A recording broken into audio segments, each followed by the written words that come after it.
ጻውዒት ዓመታዊ ክብረ በዓል ጉንበተ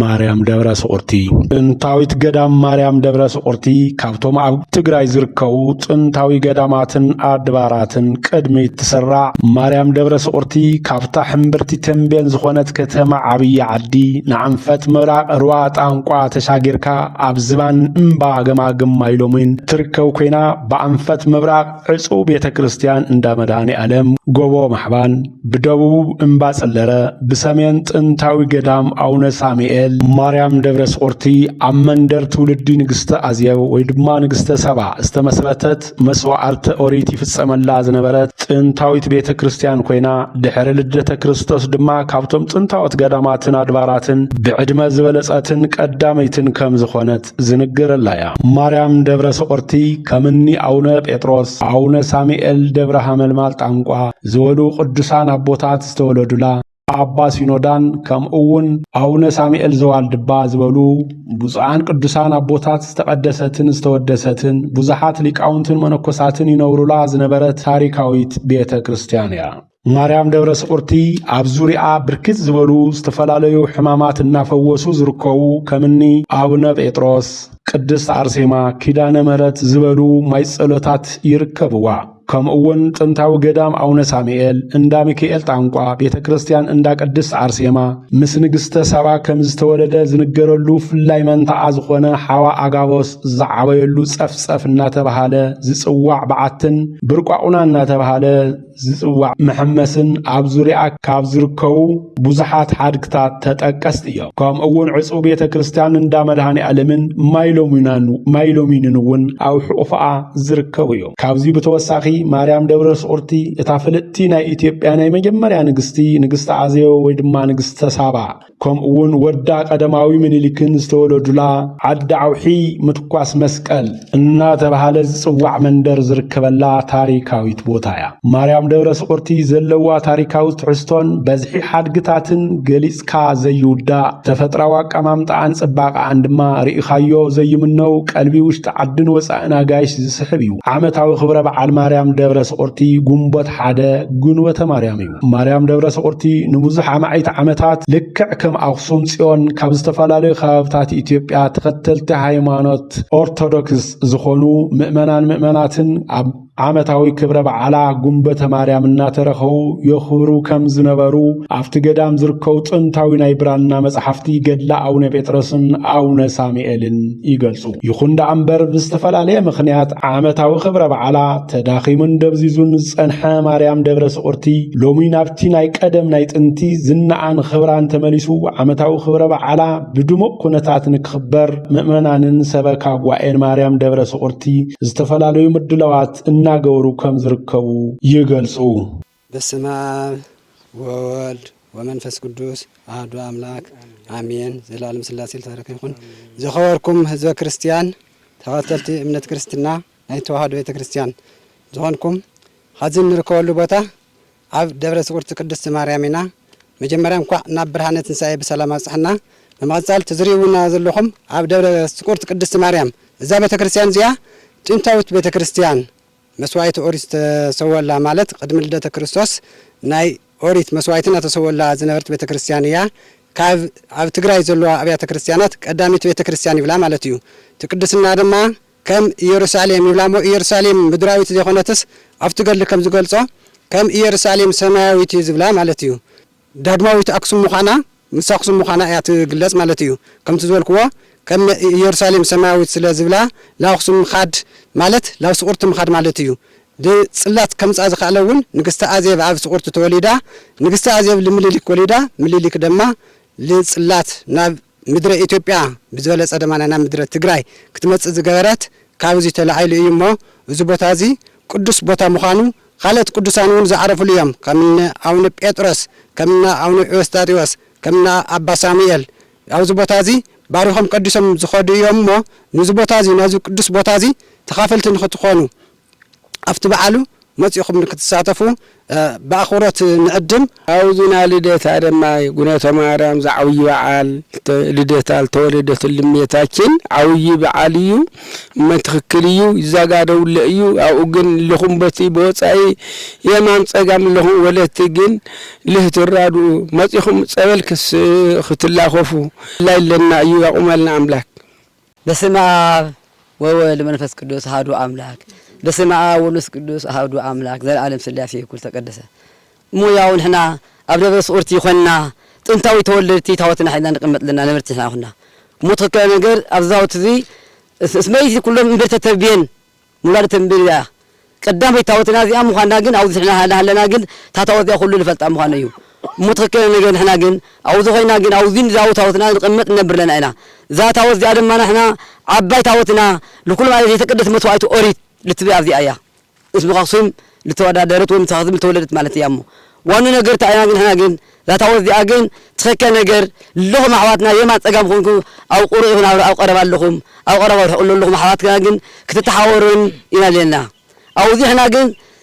تكبر على متهم سبب طريق تعملنا متهم سبب طريق يكون كتبنا ساتف لنا بو تخذون هنا عوضي نيت أول دماء مرهايد فواسي دويان فواسي كل الفوس أول دماء أو بيتوس كل ما عوضي للو قدسان عوضي تولديو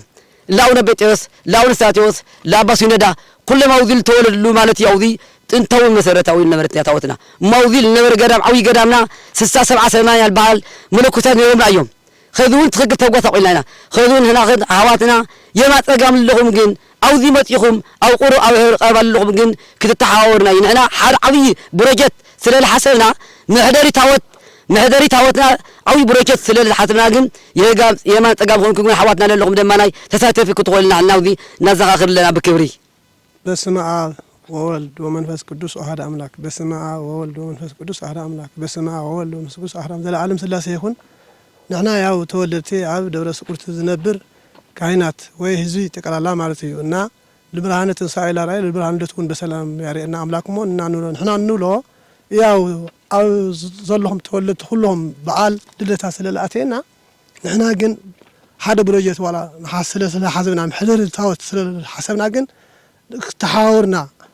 بأكال تمطحلهم عقمون ومصيحهم كتسع منا أو هم كمون بجنزة ونتحجزنا جن أتحسسمو إن ياو أو نبترس تولدو لوز عادي بوتاون ياو أوزي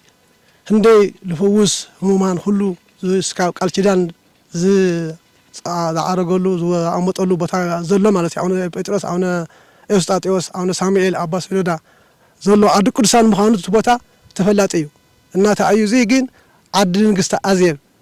بسمع والد ومنفس قدوس أحد أملاك ومن موائل أمهارو لغرو تنسى بيصاه ورد حجر أباي انت تسنى بياد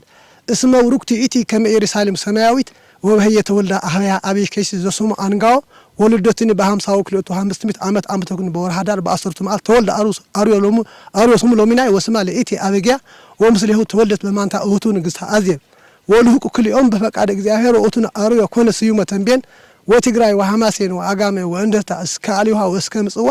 አባንተ ዝንቱ ተበለ ሀገረ ተበን ዘትርጓሚያ ሀገረ ተንቤን በጻብጻው ደራሃው ይቅድስ ቤተ ስግደታተ ወጻይ ወይ ጸሊ መዝሙረ ዳዊት እንተ ሰበር ከአይሸ ከይሰው ሀኮም ሲሳም ለህዘ ኢትዮጵያ ወአዲ ጸለይ ጸሎተ ወንጌል እስከ ተፍጻሜቱ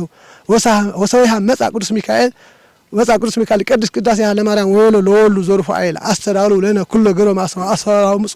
ሱራን አው መነኮሳ ዘይነብሩ በምስራቅ ኢትዮጵያ ተክርሻን ለው ይሰሙ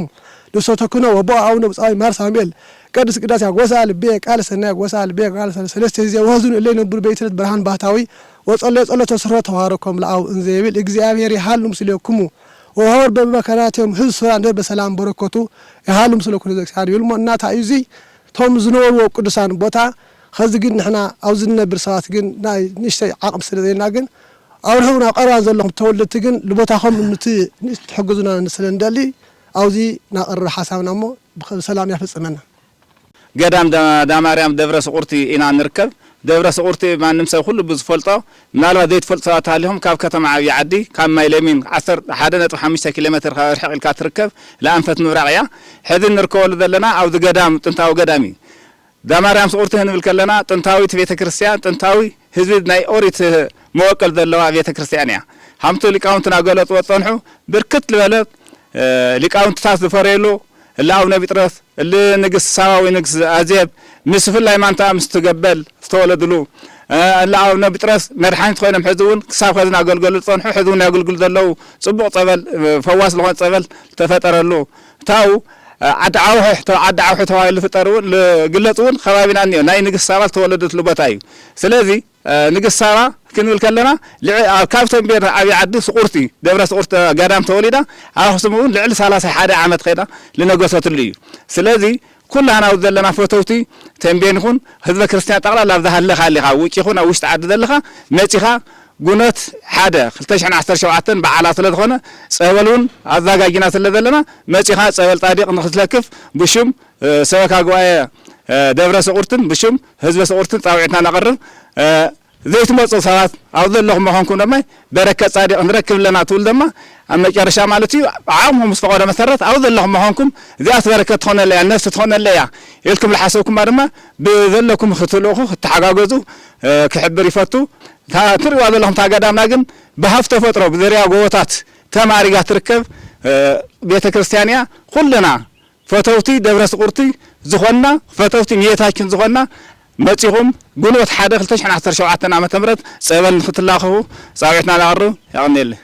እቶም ሰበካ ጉባኤ ኣብ መላእ ዓለም እትርከቡ ተኸተልቲ ሃይማኖት ኦርቶዶክስ ተዋህዶ ግንቦት ሓደ ግንቦተ ማርያም ኣብ ማርያም ደብረ ስቁርቲ መጺኾም ንኽትውዕሉን ናይ በረከታ ተኻፈልቲ ንክትኾኑን ጣውዒት ኣቕሪቦም ብምኽንያት ረሓቕ ቦታን ዝተፈላለዩ ስራሕትን ክትመፁ ዘይከኣልኩም ሓድግታትን ታሪኽን ማርያም ደብረ ስቁርቲ ተዓቂቦም ናብ ውሉድ ወለዶ ንክመሓላለፉ እቲ ቦታ ንመልማዓን ዝተፈላለዩ ፕሮጀክትታት ቀሪጽና ኣብ ምንቅስቓስ ስለንርከብ ኣብ ዘለኹሞ ኮይንኩም ብጸሎትን ዓቕሙኹም فقدوا بجنزبن بعينتين بمحجاز نيادينا قدس دنجر مريم دبر سقورتي بركة خافلتين كتخونو سبكا قوعي مريم دبر سقورتي صاوعيت أقريبا ملو أب كلنا هاجرنا نتركو ميدياتاتون أب أوانتي عمتاوي كبر بعال زهلو دوابت بعال أفتوبوتا ترخيكم نمل عالم كتاك على حلنا بتحتنا نحتى تكولو صاوعيت أقريبا الرحس بعال قنوة مريم قلتش حاسة شوعتي عمت مرد كاب سبكا قوائي مريم دبر سقورتي زقرب صاوعيتيو